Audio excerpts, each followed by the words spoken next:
Alhamdulillahi Rabbil Alamin Ar-Rahmanir Rahim Iyyaka na'budu wa iyyaka nasta'in Ihdinas siratal mustaqim siratal ladzina an'amta 'alaihim ghairil maghdubi 'alaihim waladdallin. A'udzu billahi minasy syaithanir rajim. Bismillahirrahmanirrahim. Alhamdulillahilladzi jama'ana wa iyyakum fi hadzal makan al-mubarak. Segala puji bagi Allah yang menghimpunkan kita di tempat yang barakah ini. Alladzi tatanazzal 'alaihi rahmah wal barakah. Yang mana turun di tempat ini rahmat Allah dan keberkatannya. Wa nas'alullah subhanahu wa ta'ala, maka kita mohon kepada Allah subhanahu wa ta'ala wa yaj'alana min ahli rahmah, untuk menjadikan kita ahli yang mendapat rahmah, wa yaj'alana min ahli barakah, dan menjadikan kita ahli mendapat barakah, wa yajma'na wa iyyakum fil firdausil a'la. Dan mudah-mudahan dengan perhimpunan kita ini Allah himpunkan kita di syurga Allah yang tertinggi, syurga Firdaus. Amin ya rabbal alamin. Amma ba'da, assalamualaikum warahmatullahi wabarakatuh. Alhamdulillah, syukur kita pada Allah subhanahu wa ta'ala. Dengan limpah dan rahmat daripada Allah, maka kita dipermudahkan Allah subhanahu wa ta'ala untuk dipertemukan, untuk menyambung balik pengajian kita tertajuk sebelum ini, yang mana kita sampai buku saya ini buku surat 110, yang mana kita memperbahaskan tentang kesimpulan akhirnya bab ilmu dan ma'rifah, sampai kita pada kata-kata iaitu sebagai kesimpulan bahawa apabila anda bersungguh-sungguh memikirkan tentang dalil-dalil perbuatan Allah Azza wa Jalla, maka kita akan dapati Allah itu dengan sifat-sifatnya. Sampailah kepada perbahasan kita pada malam ini, iaitu sesungguhnya Allah itu yang maha suci dari kebaharuan pada kalam, ilmunya dan iradat. Iaitu kalau kita memikirkan, melihat petunjuk-petunjuk yang Allah subhanahu wa ta'ala tunjukkan kepada kita di atas muka bumi Allah ini, maka kita akan dapati bahawa nampak sifat-sifat Allah subhanahu wa ta'ala yang 20 itu pada muka bumi kita ni kita nampak. Yang mana di antaranya terhindarnya Allah daripada Allah subhanahu wa ta'ala terhindar daripada segala benda yang baru yang dicipta. Kalam, pada kalam, iaitu pada percakapan Allah subhanahu wa ta'ala. Dalam ilmu tauhid, bila kita sebut percakapan Allah, dalam Al-Quran Allah subhanahu wa ta'ala berfirman, a'udzu billahi minasyaitonir rajim, wa kallama Allah Musa taklim, iaitu Allah subhanahu wa ta'ala bercakap dengan Nabi Musa alaihi salam percakapan. Maka diperbahaskan oleh para ulama mufassirin, yang mana percakapan Allah subhanahu wa ta'ala itu yang pastinya tidak berbunyi, tidak berhuruf, tidak sama sekali, tidak boleh terbayang dalam fikiran. Dia berbeza secara total dengan percakapan kita. Maka ustaz, bagaimana dengan Al-Quran yang kita baca? Maka Al-Quran yang kita baca ini dipanggil ta'bir pada kalam Allah yang azali.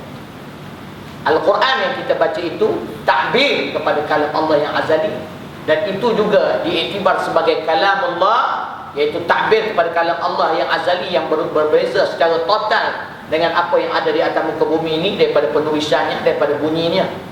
Dan ta'bir itu adalah 100% betul sebagaimana disebut oleh Allah SWT, inna nahnu nazzalna dzikra wa inna lahu lahafizun. Maka sesungguhnya kamilah yang menurunkan Al-Quran, dan kami akan menjaganya sampailah ke hari kiamat. Sebagaimana maksud ta'bir ni macam mana tuan-tuan? Saya bagi contoh mudahlah supaya tuan-tuan nampak faham bila sebut takbir. Contohnya ada orang OKU, dia datang sini, dia tak boleh mendengar, tak boleh bercakap. Kemudian dia kata, dia datang-datang, dia kata,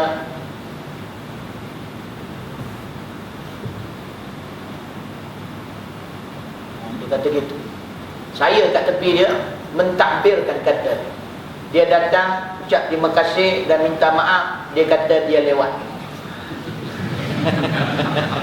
Nah, dan percakapan takbir itu 100% sama sebagaimana apa yang disebutkan bagi hak Allah Subhanahu Wa Taala. Al-Quran yang diturunkan, Allah pilih takbirnya dalam bahasa Arab, mentahbirkan kata-kata Allah yang azali, yang berbeza secara total dengan percakapan yang ada di atas muka bumi. Itu kalam, iaitu kalam Allah Subhanahu wa taala. Dan Allah Subhanahu wa taala suci daripada segala pembaharuan. Begitu juga ilmunya Allah Subhanahu wa taala dan iradatnya Allah Subhanahu wa taala. Kerana bila kita sebut kalam, bila kita sebut percakapan Allah, bila kita sebut ilmu Allah Subhanahu wa taala, maka dia itu ada ta'alluq, iaitu ada kaitan dengan setiap perkara yang wajib bagi akal, yang harus bagi akal, yang mustahil bagi akal, maka semuanya di bawah percakapan Allah dan ilmu Allah Subhanahu wa taala. Apa yang harus bagi akal, apa yang wajib bagi akal, apa yang mustahil bagi akal, maka semua itu diletakkan di bawah percakapan dan ilmunya Allah Subhanahu wa taala. Dan tidak ada pembaharuan pada perkataan-perkataan Allah, dan tidak ada pembaharuan pada ilmu Allah Subhanahu wa taala yang azali. Dan Allah Subhanahu wa taala mengetahui segala-galanya. Karena itu ilmu, kalam, sama', basar, qudrah, iradah, semua termasuk dalam kategori sifat, iaitu sifatul ma'ani, yang mana tuan-tuan mungkin sudah belajar dan ada juga di kalangan tuan-tuan yang juga orang-orang yang alim. Maka tuan-tuan rahmati Allah, kita sekadar mengulang, mengingat yang mana bahawa sifat-sifat Allah Subhanahu wa taala yang 20, maka dikategorikan pula kepada beberapa sifat yang dipanggil sifat nafsiyah, sifat salbiyah, sifatul ma'ani, dan satu lagi sifat dipanggil sifat ma'nawiyah. Seseorang kalau nak menyembah Allah Subhanahu wa taala supaya dia khusyuk, supaya dia sedar, supaya dia tahu siapa dia sembah, dia perlu sangat memahami sifatul ma'ani. Sebab ramai orang bila tak faham sifat ma'ani ni, maka bila dia sembah Allah gitu-gitu. Dia bila sebut sembah ni tuan-tuan, bila sebut sembah, bukan main-main tu. Dia bukan salam, Assalamualaikum, kan? Itu mungkin sesiapa kita boleh beri salam, yang baik ke, yang tak baik ke, Assalamualaikum, dah. Ataupun hai, how are you, how are kau, ataupun sebagainya lah. Itu bahasa Melaka lah dia. Tuan-tuan rahmati Allah Subhanahu wa taala. Tapi bila kita sebut sembah, macam contoh kita pergi sultan, pergi jumpa sultan, orang panggil apa ni, menyembah di bawah duli. Itu sebenarnya sembah disebut di situ pada segi bahasa, maksudnya hormat. Tapi pada Allah sembah yang hakiki, iaitu sujud pada Allah Subhanahu wa taala. Kita sembah Allah, tapi kosong hati kita. Kita kalau jumpa sultan, jumpa orang besar, tansi-tansi, puan sri, atur-atur, hati-hati, kalau sultan tu kita bunuh gitu. Nak menyusunnya sampai kat belakang tu baru kita pusing. Kalau tak terlanggar apa-apa, kalau tak jatuh. Tuan-tuan yang dirahmati Allah, nak kata hormat sungguh, sebab kita nampak, kita tahu sultan ni hebat ni. Sultan ni kalau tangkap aku masuk penjara, masuk penjara ni. Sultan kalau suruh bulu balang tangkap aku, dia panggil bulu balang. Dan zaman Piramli, maknanya dia panggil dia punya panglima, dia tangkap kita masuk penjara boleh. Itu pasal kita hormat sungguh. Ini Allah yang kita sembah ni. Kan itu kena tahu sifat Quran, sifatul ma'ani, supaya kita tahu siapa kita sembah.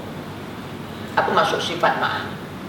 Kita daripada awal, dia ada sifat nafsiyah, sifat salbiyah, sifatul ma'an, sifat ma'nawi.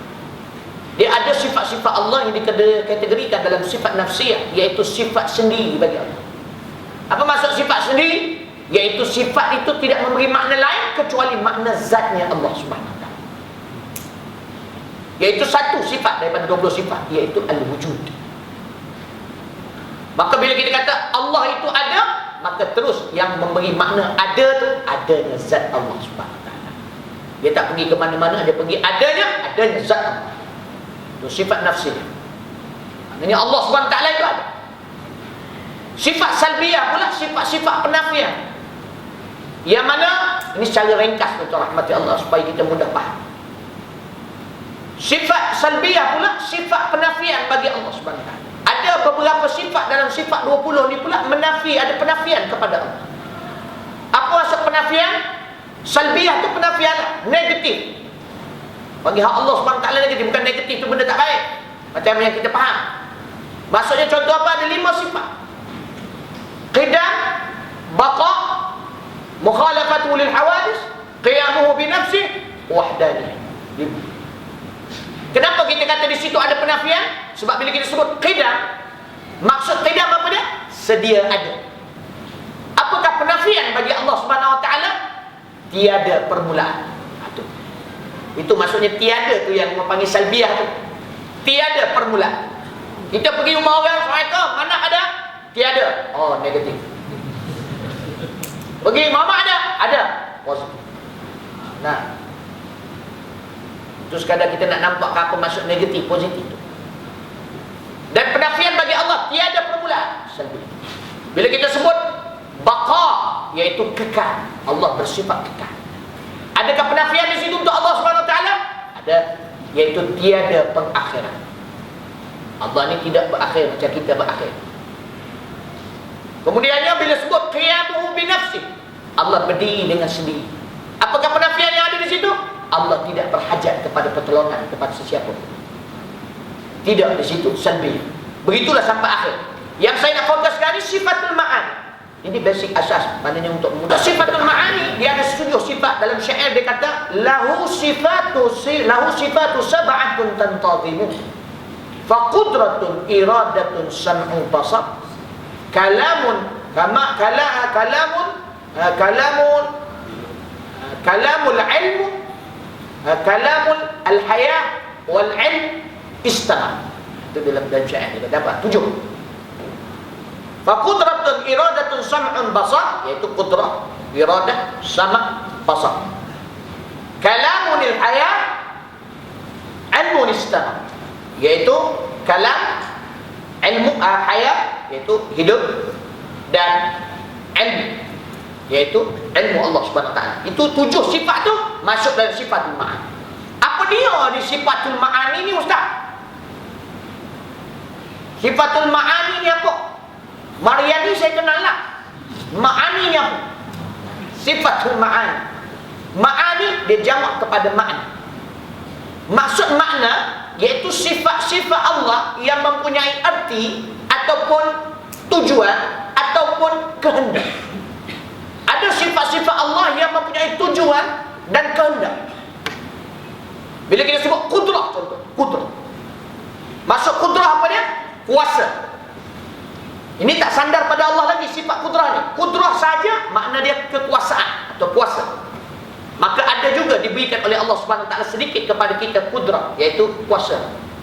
Macam orang Melaka bila kita nak angkat meja, anak nak angkat meja, dia kata, kau ada kedengat ke nak angkat? Kudrah lah tu. Ada kedengat ke nak angkat? Mana kudrah? Kuasa. Itu kalau tak sandar pada Allah. Bila sandar pada Allah, Allah yang bersifat kudrah, maka Allah itu dipanggil penguasa. Maka bila sebut penguasa, apakah tujuan dan kehendak sebagai penguasa? Apakah makna sebagai penguasa? Itu orang panggil sifatul ma'ani. Apakah tujuan kehendak sebagai penguasa? Menguasai. Bila seorang penguasa, dia menguasai. Baik, yang ini yang last kan. Maka persoalannya, apa yang Allah kuasai?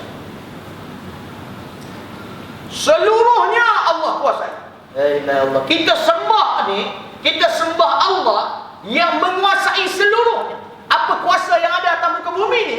Allah kuasai. Jari kita yang boleh gerak ni pun di bawah kekuasaan Allah Subhanahu Wa Taala. Kita berjalan ni, Allah kalau Allah kata mati, mati. Allah kata sakit, sakit. Masya-Allah, tabarakallah. Tapi kita boleh sembah Allah dengan hati yang kosong, sedangkan kita sembah Allah yang bersifat penguasa, yang menguasai seluruh. Boleh gitu-gitu ya. Boleh semayang teringat kereta. Boleh semayang teringat bini yang belum dia kahwin. Boleh teringat semayang dalam khayal dengan dunia. Ni syaitan ni kerja. Tuan-tuan yang dirahmati Allah Subhanahu Wa Taala, itu kudrah.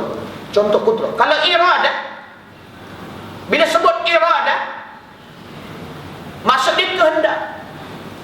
Maka kita juga ada diberikan oleh Allah SWT sedikit ikhtiar daripada sudut kehendak. Para ulama kata, ana Wallahu yaf'alu ma yurid. Kamu nak, aku nak. Tapi yang kita nak tak confirm lagi. Wallahu yaf'alu ma yurid. Dan Allah ni melaksanakan apa yang dia nak. Dia kalau nak, tak ada orang boleh halang. Ini Allah Subhanahu wa ta'ala. Kan itu bila sebut al-iradah, maksudnya kehendak. Bila disandarkan kepada Allah, dipanggil Allah itu pengkehendak.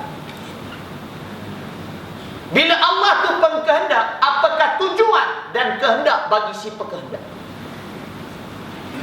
Menghendaki.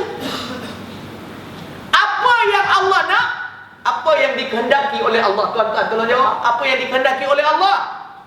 Seluruhnya yang dia nak. Allahu Akbar.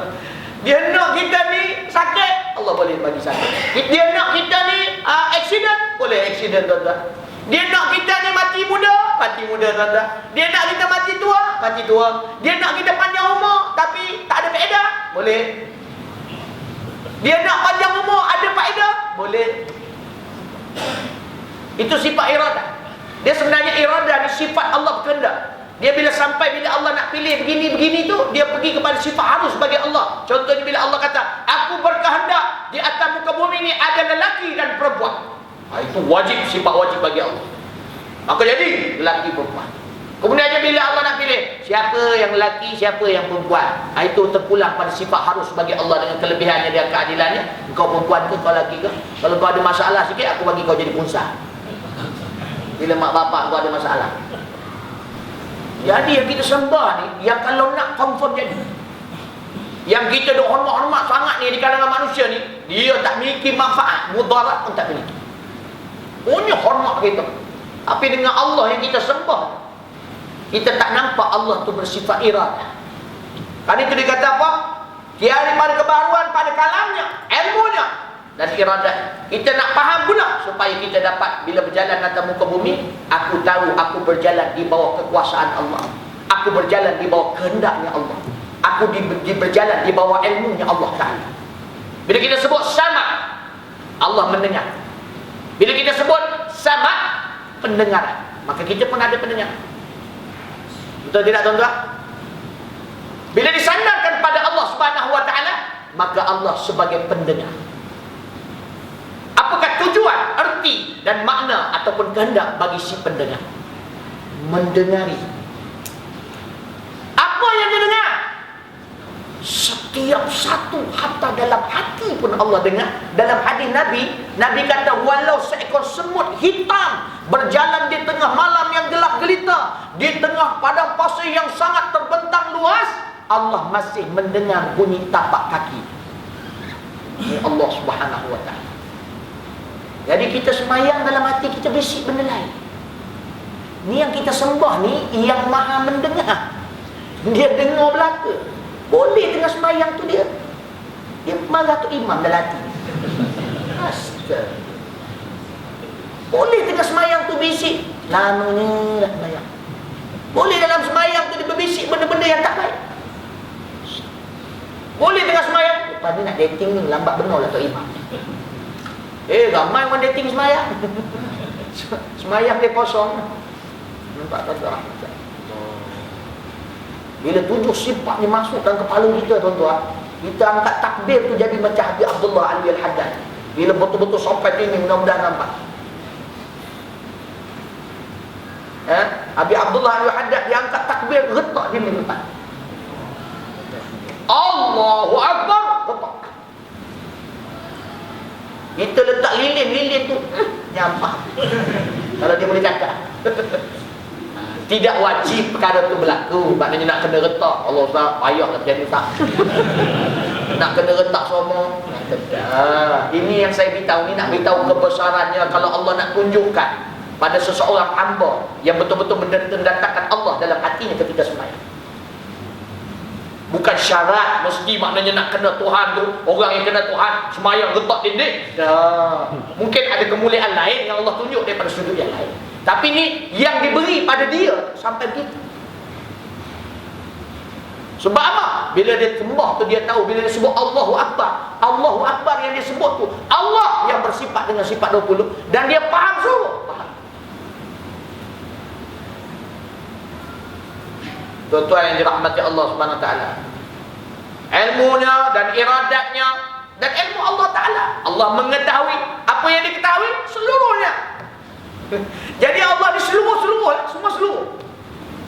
Jadi kita boleh semayang gitu-gitu aja, sembah ni. Karena itu kena nak usaha.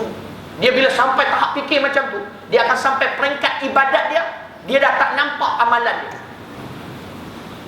Dalam Minhajul Qasidin, peringkat amalan, mula-mula dia berat nak buat amal, tapi dia nak buat sebab dah campak, Allah campak hidayah dalam hati dia, ada dorongan, tapi dia payah.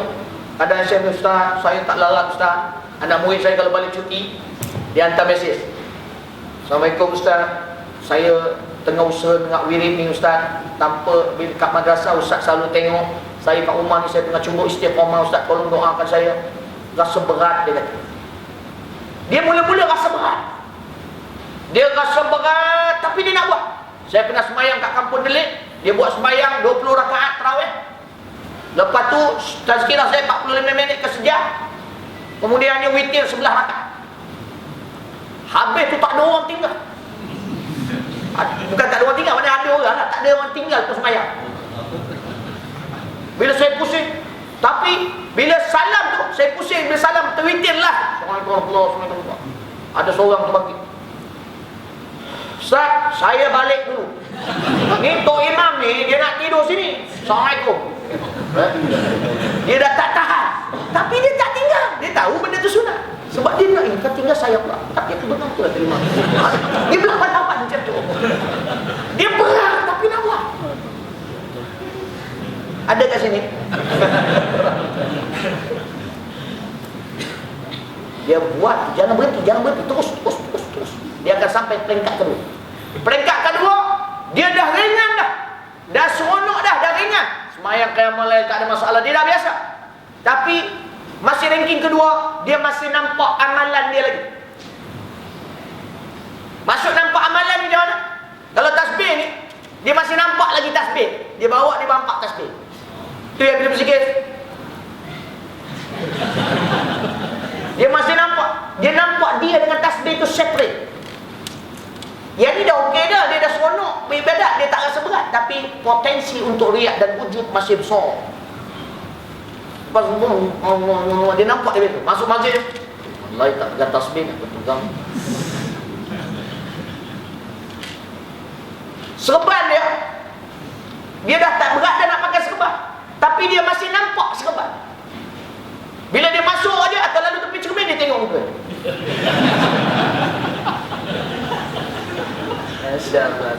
Ada yang kena? Tuan yang dirahmati Allah SWT, dia nampak serban. Bila dia masuk tu, orang lain tak akan serban dia.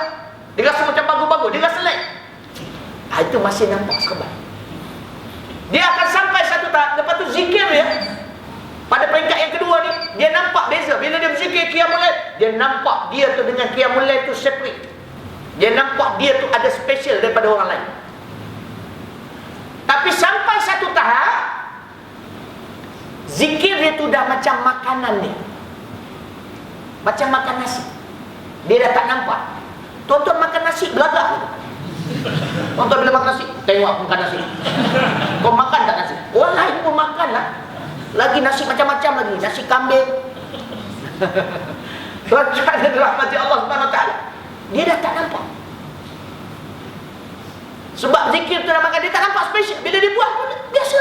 Dah jadi rutin harian dia. Dia dah tak nampak. Serban dia dah jadi kepala dia. Tuan-tuan belagak ada kepala. Orang lain lagi besar kepala. Dia dah tak nampak serban di atas kepala. Dia dah jadi serban kepala. Mana dia pergi tu, dia dah kepala dia. Maka dia tak ada lagi. Tuan-tuan yang dirahmati Allah SWT, tidak lagi dia nak belagak dengan serban. Dia tak ada rasa special. Dia benda tu dah jadi darah daging kepala dia, juzuk daripada diri. Tasbih dah jadi jari dia. Maknanya dia bawa tu, dia pun dah tak perasan. Dia dah tak nampak dia tu dengan tasbih tu separate dah dia. Tasbih tangan. Ada orang belagak ada tangan. Jadi potensi untuk riak dan ujub itu terlalu jatuh. Payah nak riak dan ujub. Macam kita lah bila ada kereta, mula-mula ada kereta, nampak kereta ni. Kalau parking je mesti depan orang. Kalau ada orang, baru dia parking. Sebab dia nampak kereta dia, Ustaz. Dia nampak kereta. Cuba lepas 10 tahun. Mana kereta? Ada belakang tu. Ustaz, dia dah tak nampak kereta. Macam bini, mula kahwin, dia nampak bini. Dia sampai 10 tahun, dia dah tak nampak bini dia. Dia nampak bini orang lain. Allah. Itu orang yang tumpu pada sifat tu ma'ani. Dan kemudiannya dia memahami daripada sifat ma'ani itulah terlahir sifat ma'nawiyah yang dipanggil kaum qadiran, kaum sami'an, kaum sami'an, kaum basiran. Tuan-tuan yang dirahmati Allah Subhanahu wa taala, barulah dia nampak tujuan, barulah dia nampak erti kebesaran Allah. Dia nampak erti kehendak Allah. Dia nampak erti mendengarnya Allah. Dia nampak erti, dia nampak tujuan dan kehendak. Dan ada kesan pada diri dia, ada hubungan dia dengan Allah melalui sifat-sifat Allah Subhanahu wa taala. Karena itu 3 ilmu yang disyorkan Imam Ghazali itu memang betul. Ilmu tauhid, ilmu tasawuf, kemudian ilmu fiqh. Karena itu tuan-tuan yang dirahmati Allah Subhanahu wa taala, nak berjuang pun ilmu tauhid kena kuat. Dia ilmu tauhid tak kuat, dia berjuang nanti lebih pada nak tunjuk dia hebat ya.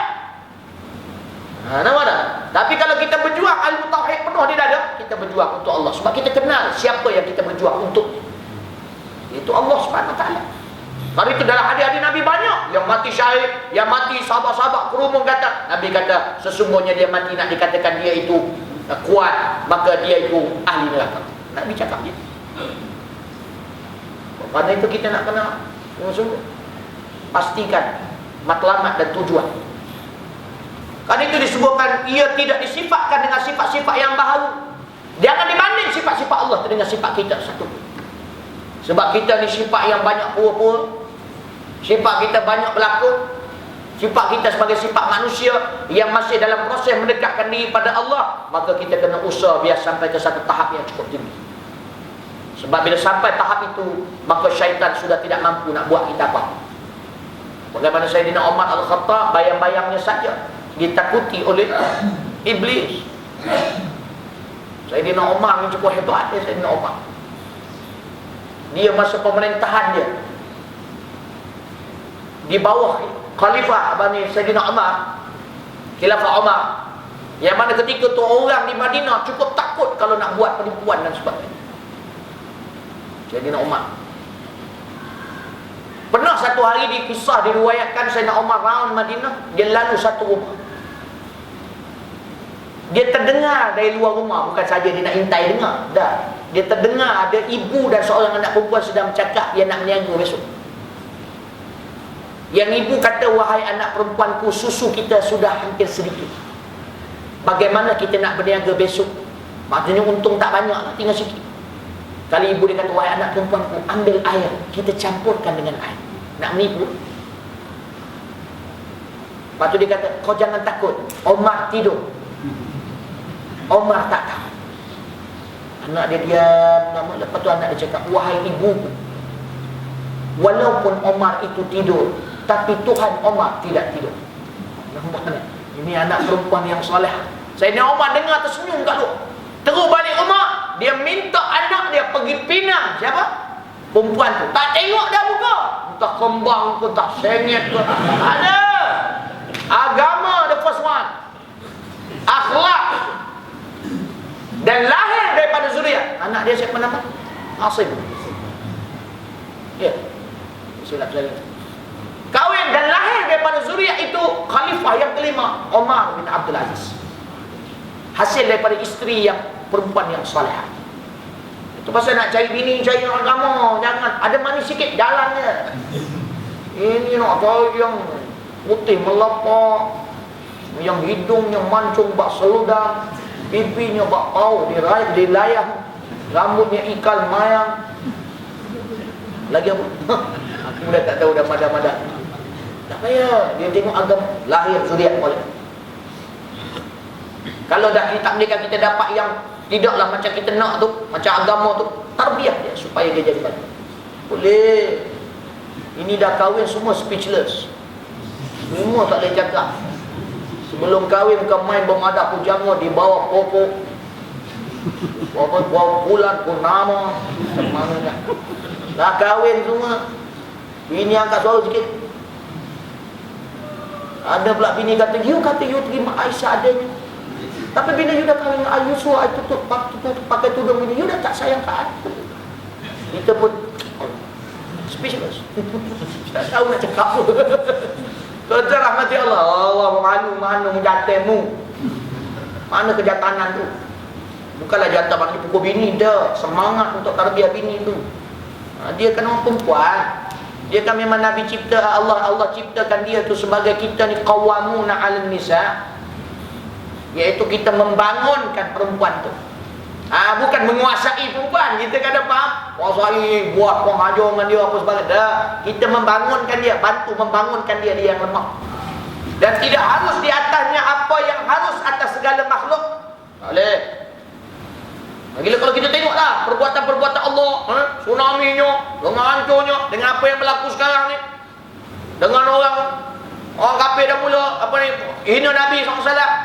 Ni benda bukan perkara baru ni, hina Nabi ni. Di zaman Nabi pun ada orang hina. Tapi zaman kita ni yang mula melampau-lampau ni tuan-tuan. Sebab apa? Sebab ada Nabi kata, kita ni orang Islam zaman sekarang ni banyak, tapi macam buih di lautan. Tak ada faedah. Dalam akhir hadis Nabi kata apa? Ditarik daripada hati orang-orang kafir rasa haibah kepada orang-orang Islam. Kat situ dia selambanya. Janganlah kita asyik tuju kat situ aja. Ni tengok balik. Kalau kita tak nak orang kafir kita cakap macam tu kat kita kena improve lah. Memang betul kita kena ada perasaan sakit hati kita bila orang kata Nabi SAW. Tapi janganlah takat sakit aja. Improvekan diri kamu supaya kembali orang kafir takut dengan dia. Zaman Rasulullah SAW, zaman sahabat, zaman Umar, zaman Khalid bin Walid, orang Islam cukup hebat. Berapa peperangan yang dia beri teruslah kunci. Sayyidina Umar buka Baitul Maqdis sampai-sampai teruslah kunci. Mana buat? Dia rasa Islam hebatnya Islam. Lepas tu ada satu peperangan lagi, kita tak ingat yang mana dia orang memikirkan kenapa kita masih tidak dapat tawan lagi masuk dalam. Rupanya ada seorang kata mungkin kita tinggalkan amalan-amalan sunat. Maka ketika tu sunat siwak, maka dia orang pun tengok ada pokok siwak, dia pun potong pokok siwak. Masa siwak tu orang musuh nampak semua menjerit. Oi, orang Islam sekarang ni sudah bersiap dia tengah asal gigi dia. Dia nak makan kita semua. Teruslah kunci. Padahal orang tu kosong gigi. Subhanallah. Hebat Islam. Tapi zaman sekarang ni mana sunnah-sunnah Rasulullah? Lepas tu duk gaduh je. Ni bukan sunnah, ni bukan sunnah. Duk itu aja. Tengoklah sunnah, amalkan. Ini pakai syal. Apa ni? Apa sunnah? Saya pergi dengan anak murid saya pergi masjid. Ada seorang tu datang. Budak-budak pakai. Kamu apa Quran? Apa yang kamu apa? Ni apa yang kau pakai? Dia apa ni? Sunnah apa ni? Saya bila sampai dekat tu dia pun tanya matematik terus. Dia tanya matematik pula. Tadi dia tanya pasal tu. Takut pula bila aku datang. Tuan-tuan rahmatullah. Nak beritahu tuan-tuan, kan banyak hadis Nabi tentang rida. Kalau tidak secara sarahah pun disebut dalam hadis-hadis yang sahih. Ketika mana Nabi memakai rida dan Nabi ditarik ridanya sehingga bercala lehernya. Kan ada. Dia pakai tak mau pakai. Tak nak pakai okey. Tapi jangan kita kata macam-macam kalau kita tak jelas benda tu. Waktu ada pula yang lancang mengatakan, dia kata, dia sebab Nabi turun dekat Mekah, itu pasal dia pakai jubah. Dia pakai serban, Abu Jahal pun pakai. Bantai macam ni. Kalau Nabi turun dekat Malaysia ni, mestilah sunat rambut hitam. Kita orang awam bila dengar ni, betul juga. Sedap dia bantah. Orang jadi pula bagi masuk TV pula. Dia pun jangan kalau-kalau. Itu pasal Nabi kata lau ni minas syaitan.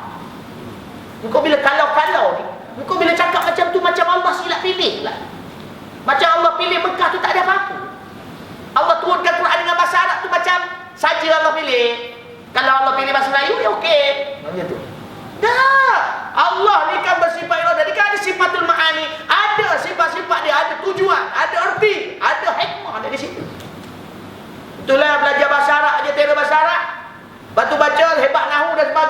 lain tak belajar. Lepas tu berbantai ulama lain. Ini masalah orang sekarang. Takabur dengan ilmu. Sebab apa? Ilmu tasawuf tak ngaji. Nak ngaji ilmu tasawuf dia kata bid'ah pula. Tuan-tuan yang dirahmati Allah Subhanahu Wa Taala. Kan itu tuan-tuan rahmati Allah, jangan kalah-kalah. Bila Allah pilih sekarang ni, bila Allah pilih Nabi kat situ, maka segala-gala yang didatangkan dengan Nabi, pakaian dan apa sebagainya adalah sunnah. Dan kita bila pakai ni, satu nak dapat sunnah, satu lagi sebab apa? Sebab apa kita pakai serban, pakai jubah? Sebab Nabi pakai benda tu. Bila kita pakai tu, rasa dekat dengan Nabi. Sebab Nabi berdakwah dengan ini, aku berdakwah dengan ini, maka rasa aura Rasulullah SAW. Kecuali kalau kita pakai untuk takabur dari itu, silap kau. Kamu yang silap, kenapa kamu niat macam tu? Patut niat bila pakai serban tu, ya Allah, aku memakaikan apa yang dipakai oleh Rasulullah SAW, maka berikanlah kekuatan padaku ya Allah. Tafa'ul. Ni tasya'ul. Aku pakai ni, pergi sadaqah awak hormat sikit. Itu tasya'ul. Bertabaruk dengan benda bersempena baik lah. Jangan bertabaruk dengan benda bersempena jahat. Macam tahlil. Tahlil ni, dalil dia boleh 3 hari, 7 hari, tak kisahlah. Dia buat tahlil 3 hari. Dia bertafa'ul bahawa Allah ni witir, suka yang ganjil, maka saya buatlah ganjil Ustaz. Oh, sebab tu tak apa, buatlah. Tak wajib kan? Tak wajib Ustaz. Okey. Saya buat 7 hari Ustaz, sebab Allah jadikan bumi dengan langit 7 lapis bumi, 7 lapis langit. Okey. Tapi kalau dia tak sya'ub, ni kenapa buat tahlil 7 hari? Sebab sebelum dia meninggal baru ni, dia berjoget kat disko 7 hari. Lepas tu meninggal. Jadi apa ni, untuk 7 hari dia berjoget tu, jadi saya buatlah 7 hari. Tak boleh. Itu atas niat kita nak tengok macam mana para ulama bahas tentang apa yang harus atas segala makhluk, ia tidak menyerupai sesuatu daripada makhluknya, dan sebaliknya tiada sesuatu menyamainya. Tuan-tuan, pendengaran Allah Subhanahu Wa Taala berbeza secara total, tiada batasan, tiada apa. Cuma surahnya, gambarannya ada pada kita. Bila Allah itu mendengar, kita pun ada diberikan sikit oleh Allah mendengar. Tapi samakah? Tidak, berbeza secara total. Kita dengan ikan pun dah beza dah. Betul tak tuan? Kita dengar dengan telinga kita, gegendang telinga. Ikan dengar dengan apa? Dia mana ada telinga? Mana ada telinga capang macam kita? Nah, gegendang telinga pun tak ada. Wallahualam lah. Tapi dia boleh lebih sensitif dengar dia. Lepas tu dalam laut lah. Cuba kita dalam laut, boleh dengar. Jadi dengan ikan pun tak lepas. Janganlah fikir dengan Allah. Contoh rahmat Allah. Hebatnya ciptaan Allah. Semua tu berbezanya dengan Allah. Maka disebut lagi, dia kata tidak mengandungi akannya oleh segala tempat dan pihak, serta tiada menimpanya oleh mana-mana perubahan dan di mana-mana kerosakan. Ini dalam bab tauhid lah. Maknanya kita nak kena belajar sifat 20 tu jelas betul-betul. Dan sebahagiannya saya dah beritahu secara asasnya tadi, dan saya yakin tuan-tuan di surau ni dah banyak mengajar, banyak ulama-ulama di sini, dan tuan-tuan sudah mendengar benda tu. Cuma kadang-kadang terlupa dan sebagainya. Ulang balik. Bila kita mengaji benda tu dan mengaji betul-betul, jangan terlampau ni sangat. Takut kita ni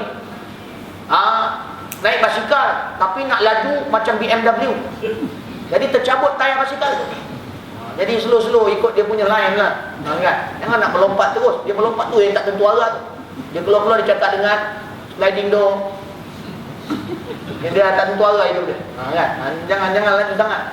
Maknanya ikut hamba-hamba. Belajar kita kecil dulu. Dia pergi ngaji kat mana? Saya mengaji kitab Tauhid Kibriyatul Akbar. Itu kita apa tu? Dalam tu pembahasan dia. Nak buat cara Ustaz, saya tu lah. Nyapa betul belajar. Kau asas pun tak ada. Kau mengaji kita Ustaz, mengajar kat sekolah ngaji kita apa Ustaz? Aqidatul Awam. Nipis sangat tu. Kenapa kita hidup ni nak action, nak takabur tuan-tuan? Kita ni tak ada apa tu. Kita ni esok mati jadi tanah aja tuan. Apa hidupnya? Pangkat-pangkat tak ada, apa semua tak ada. Kita jumpa Tuhan pula, Allah tanya pula. Yang malu dia jumpa Tuhan, Tuhan tak kenal. Jumpa Allah, jumpa malaikat, siapa kau? Cuba kita ni nak tayar glamour kat muka bumi, yang penting kita harapkan glamour di sisi Allah. Macam Uwais Al-Qurani ataupun Uwais Al-Qarani, yang mana dia tak glamour. Dia pernah nak jumpa Nabi tapi tidak berjumpa dengan Nabi. Kan itu dia tidak panggil sahabat. Sebab nak jadi syarat sahabat, iaitu dia bersama Nabi, berjumpa. Sama ada Nabi tengok dia atau dia tengok Nabi. Jadi tuan-tuan rahmati Allah, bila Nabi SAW pun berpesan kepada Umar dan Ali, cari Uwais Al-Qarani. Sebab Nabi kata pada Aisyah bahawa Uwais Al-Qarani ni orang yang sangat glamour di langit, di kalangan para malaikat. Malaikat tu sebut-sebut, dia macam malaikat sebut-sebut, kena Uwais Al-Qarani. Itu bahasa kita lah. Kita tak tahu dari mana. Dia hebat lah dia. Orang tu cakap-cakap dia. Sayyidina Umar cari, Sayyidina Ali cari setiap orang yang datang daripada luar, daripada Yaman. Sebab Uwais Al-Qarani orang Yaman. Daripada Yaman datang pergi ke Mekah, ditanya, kenal tak ada seorang nama Uwais Al-Qarani? Tak kenal, siapa tu? Tanya, semua yang datang, semua. Lalu kali Umar kata kita kena pergi sana. Pergi sana dengan Ali. Cari, hampir dah banyak tempat pergi, tak jumpa siapa dia. Lalu kali sampai satu kampung, nampak ada orang tengah gembala kambing. Jom kita tanya dia, ke kampung ni ada orang kenal Uwais Al-Qarani. Sampai kata, Assalamualaikum wahai saudaraku, aku nak bertanya, kau kenal tak Uwais Al-Qarani? Maka lelaki ni pun tersenyum, akulah Uwais Al-Qarani, dengan pakaian jumpa jambing tu, duk gembala kambing. Tapi glamour dia di sisi Allah Subhanahu Wa Taala. Glamour di sebarang mereka. Kita ni glamour atau dunia, semua orang kena. Nyanyi sana, nyanyi sini, glamour. Sampai kata, kenal saya tak? Kau siapa? Tak kenal, seorang pun tak kenal, bawa malu. Yang kita paling takut bila jumpa Allah, Allah kata, kenapa tak sembah aku? Ya Allah, aku tidak pernah tinggal sembahyang. Dah, satu pun tak sampai pada aku. Sudah. Sebab sembahyang yang tanpa ilmu, sembahyang yang kosong, sembahyang yang kosong hatinya daripada kebesaran Allah Subhanahu Wa Taala. Oh, kalau dia tu payahlah Ustaz, anak sembahyang lah, confirm masuk neraka. Kau nak yang confirm, yang tak confirm. Nak confirm, okey. Janganlah macam tu, kita hidup kamu ke bumi ni kan disuruh-suruh. Memang itulah tujuan kita, wa ma khalaqtul jinna wal insa illa liya'budun. Tidak ada ciptakan manusia dan jin itu kecuali nak beribadah pada Allah. Ibadah ni umum, besar. Yang kita kata solat, haji itu orang panggil nusuk, ibadat khusus. Ibadah ni besar, iaitu ibaratun an kulli ma yuhibbuhu Allah wa yardahu min al-aqwal wal af'al. Setiap kata-kata, setiap perkara yang disukai oleh Allah dan diredai oleh Allah melalui kata-kata dan perbuatan, itu ibadah. Kita sekarang ni ibadah. Sebab benda ni Allah suka. Kita bila tolong orang, ibadah. Bila bercakap benda yang baik, ibadah. Bila bercakap orang menjadi tentram hatinya, ibadah. Sebab Allah suka benda ni, redha benda ni. Tapi bila dikhususkan kepada solat, itu dipanggil ibadah yang dikhususkan, yang dipanggil dengan istilah nusuk. Jadi jangan jadikan ibadah seluruhnya dengan nusuk. Ini yang berlaku sekarang. Bila sebuah ibadah ada solat, zakat, pergi haji. Bila Ustaz tegur, Ustaz banyak semayang Ustaz, bebel je, semayang, dapat pahala banyak. Dia mengkhususkan ibadah kepada nusuk. Jangan. Kita rahmati Allah, ibadah lebih luas. Macam-macam kita boleh buat, dapat pahala, dapat ibadah. Patutlah kena wa ma khalaqtul jinna wal insa illa liya'budun. Tidak aku diciptakan manusia ni kecuali untuk menyembah aku, sebab ibadah ni besar, luas. Kalau kita tengok pada yang khusus saja, oh sikit sangatlah Islam. Tak nak semayang. Kita nak maju dulu. Kita nak bangunan besar. Supaya kita nak besar lagi, sebab kalau besar sikit tu dia runtuh juga nanti. Hujan. Takut konkret tak berapa kuat. Buat. Jadi tuan-tuan rahmati Allah, dah ibadah ni lebih besar. Mengandung apa ni? Kemudiannya, dan apabila anda terfikir tentang mukjizat Rasulullah SAW, dan lagi berfikir tentang tanda-tanda dan alamat-alamat kenabiannya, nescaya anda akan mengetahui bahawasanya baginda adalah seorang utusan Allah SAW. Dan baginda juga adalah seorang kepercayaan Allah di atas penerimaan dan penyampaian wahyunya. Kemudiannya Allah beritahu Nabi ni, hebatnya Nabi ni, dan macam mana Nabi ni perlu ada pada kita. Allah sebut dalam Quran apa dia? Kita dengar ayat ni, tuan-tuan tak pelik ke tengok ayat? Tak ada rasa nak macam explore. Allah sebut apa? A'udzubillahi minasyaitonirrajim. Wa'lamu anna fiikum Rasulullah. Ketahuilah kamu semua bahawa di dalam diri kamu itu adanya Rasulullah SAW. Oh, ini kalam berat tuan-tuan. Kalam ni nak kena faham molek. Allah kata sesungguhnya dalam diri kamu itu adanya Rasulullah SAW. Maksud dia apa tu? Maknanya mesti ditafsirkan para mufassirin, mesti ada pada setiap umat Muhammad itu di dalam hatinya itu Rasulullah SAW. Itu yang disebut hayyun fi qulubi, hidup dalam hati. Hidup dalam hati kita Rasulullah SAW. Maknanya kita ni, Nabi Muhammad dengan umat dia seumpama satu jasad, satu badan. Kita dengan Rasulullah tu, biar Rasulullah tu dengan kita seperti satu jasad. Sampai macam tu sekarang. Disyaratkan pula dengan ayat Allah SWT yang lain, laqad ja'akum rasulun min anfusikum. Tu dia. Telah datang seorang utusan daripada diri kamu sendiri. Diri kamu sendiri. Kenapa Allah datangkan kalimah macam tu? Datang daripada diri kamu. Dia setengah kata iaitu daripada manusia jugalah. Itu umum sangat tu. Sebab syarah dia ayat selepas tu. Kenapa dipanggil dia daripada diri kita? Dengan didalilkan dengan wa'lamu anna fikum Rasulullah. Ayat selepas tu, azizun alaihi ma anittum. Sebab Nabi ni besar sungguh pada sisinya apa masalah yang kamu hadapi. Kalau kamu risau semayang kamu tidak maintain, Rasulullah lebih risau daripada itu. Seumpama dia tu diri kita sendiri. Kita diri kita pun kita tak risau macam Nabi risau kita. Kita susah, Nabi rasa lebih susah. Kita tak dapat petunjuk, Nabi rasa lebih sedih lagi. Ini Rasulullah, azizun alaihi ma anittum harisun alaikum. Sungguh-sungguh dengan kamu ni. Nabi bukan busybody. Nabi nak jaga sungguh supaya kamu masuk syurga. Hatta dalam hadis yang sahih, Nabi di dalam kubur sini ditunjukkan amalan-amalan umat dia. Nabi kata, in wajadtu khaira hamidullah. Kalau yang datang ditunjukkan depan aku itu baik, amalan baik, maka aku memuji Allah Subhanahu wa taala. Bersyukur pada Allah Subhanahu wa taala. Tapi kalau ditunjukkan di depanku, wa in wajadtu ghaira dzalik.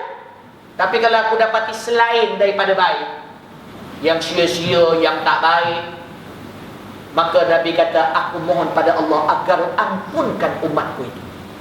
Sampai Nabi meninggal pun masih lagi Nabi nak jaga kita, tuan-tuan rahmatan.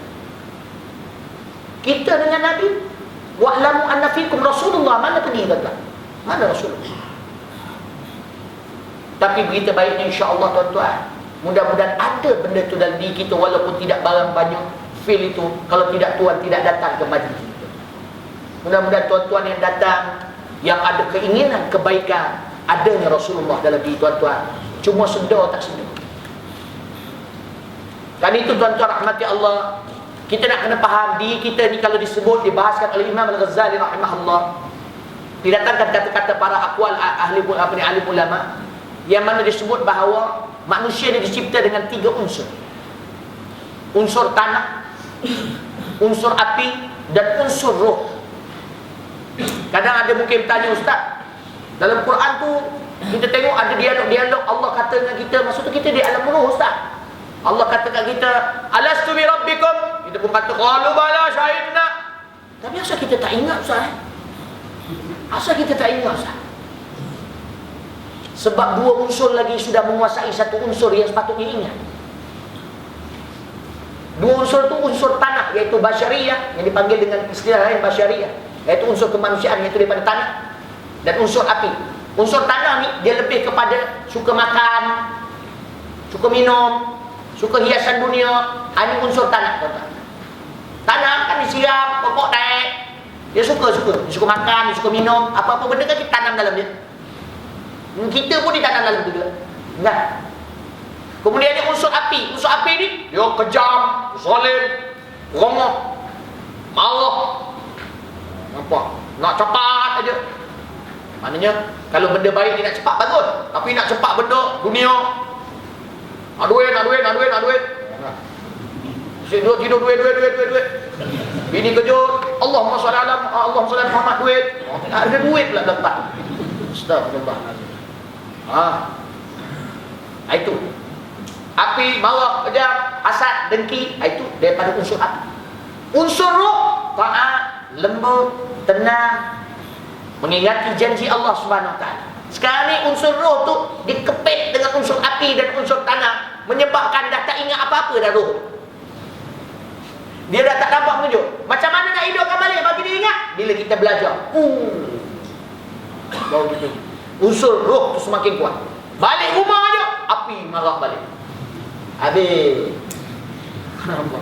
Tengok TV atau balik sama belacan tak ada. Tu Sudin marah. Buatlah cerita lain. Ini cerita sambal belacan. Tuan-tuan rahmati Allah. Habis. Tengok TV habis. Roh baru nak bangkit, nak kuasai kita. Habis. Yang dua tu. Jadi akhirnya rosak. Tuan-tuan rahmati Allah. Maka mudah-mudahan kita punya roh makin kuat, tuan-tuan rahmati Allah. Ya. Macam banyak dah aku cakap. Tuan-tuan rahmati Allah. Lagi macam Rasulullah SAW, mukjizat dia. Apa maksud mukjizat? Dia sebut mukjizat. Mukjizat dia datang pada kalimah ajz. Itu lemah. Bukanlah Nabi lemah. Bila sebut mukjiz, pelemah. Mukjizat ni sesuatu perkara yang di luar adat berlaku pada Nabi Muhammad SAW yang melemahkan orang-orang yang ingkar pada Allah dan Rasulullah SAW. Oh, contohnya Nabi Isra' wal Mi'raj, ada mukjizat. Orang bila dengar, macam mana rasa lemah, tak mampu nak buat macam mana Allah Subhanahu Wa Taala buat. Itu mukjizat. Kita bila dengar mukjizat, itu. Nabi bulat-bulat ni, macam mana dia? Balik tengok TV. Yang kau nampak tak ada rasa lemah ke? Sebab tak faham. Dia tak ada rasa tak lemah. Dia tak rasa lemah, pedih, rasa kecil. Allah hebatnya Allah. Dia tunjukkan kekuasaannya pada Nabi Muhammad sampai manusia tercengang-cengang tak boleh buat apa. Macam mana lah aku kalau depan dengan Allah, kalau lah aku rapat dengan Rasulullah, mungkin selamat aku. Nampak? Masa dia bawa mikir. Tuan-tuan yang dirahmati Allah Subhanahu Wa Taala. Mukjizat. Kan itu ada setengah ulama kata, di antara Syekh Ramadan Buti dan ada ulama-ulama yang lain yang mengatakan bahawa seluruh kejadian insan, malam, siang, langit, bumi, semuanya itu adalah mukjizat, iaitu pelemah kepada orang-orang yang ingkar pada Allah Subhanahu Wa Taala. Bila dia tengok, macam mana Allah buat? Macam mana Allah buat? 7 lapis langit. Dalam Quran kata, di antara langit dengan langit 500 tahun perjalanan. Tuan-tuan adalah hadis Nabi, langit dengan langit 500 tahun perjalanan. Kita baru naik kapal terbang, ini dah langit ke berapa? Langit ke berapa? Apa? Baru langit pertama. Ada apa ni? Raya. Nak raya haji. Tuan-tuan rahmati Allah Subhanahu Wa Taala. Nanti kita sampai peringkat penghalang yang ketiga, tuan-tuan. Penghalang peribadat. Aqabah. Aqabatul Awaiq. Dia ada satu penghalang panggil syaitan. Syaitan ni, kalau kita tengok strategi perang dia, strategi perang, strategi menyesatkan orang. Salah satu dia usik-usik jadi macam tu kan. Tak betul, saya bukan nak kata apa. Ini strategi seronok kalau kita baca plan dia. Bengang syaitan. Macam mana Imam Ghazali dia boleh buat tahu plan aku ni? Si pandai pula ajar ke orang. Ajar tu.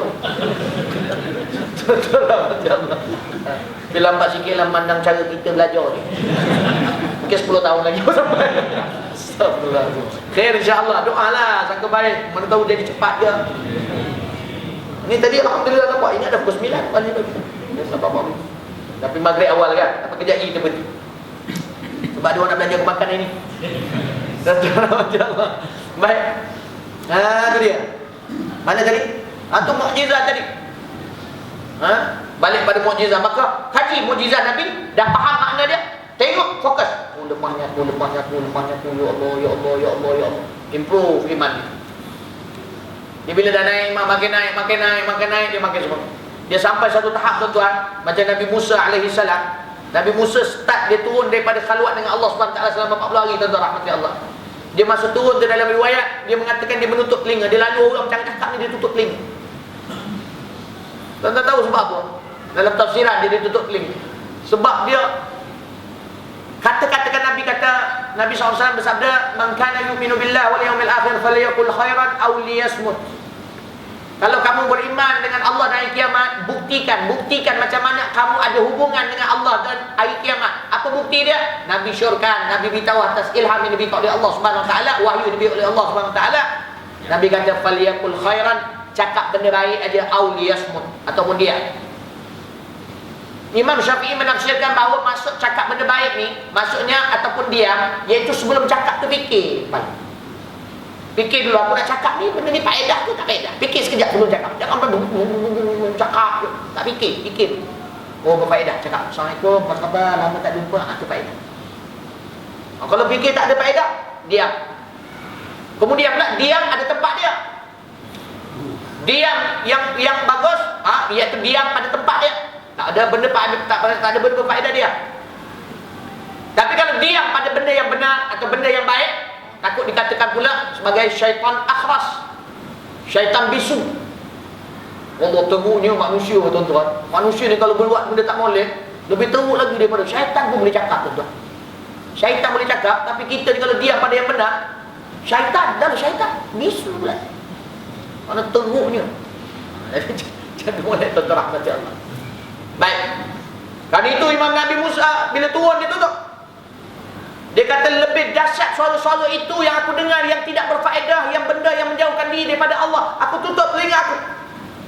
Kerana ianya lebih buruk daripada suara himar yang menyaringkan suara ni. Dia dengar tu macam lebih teruk dari suara himar lagi.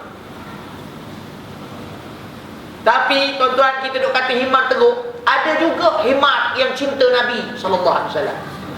Baru ni Habib Abdullah bin Al-Jahab, dia kata ada satu ekor himar yang mana bila Nabi meninggal, dia datang kat pintu.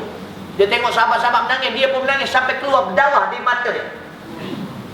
Kemudiannya dia pergi kat tengah bandar Madinah, dia menyaringkan suara dia, merintih. Oh, bunyi dia lah. Saya pun tak berhenti bunyi dia.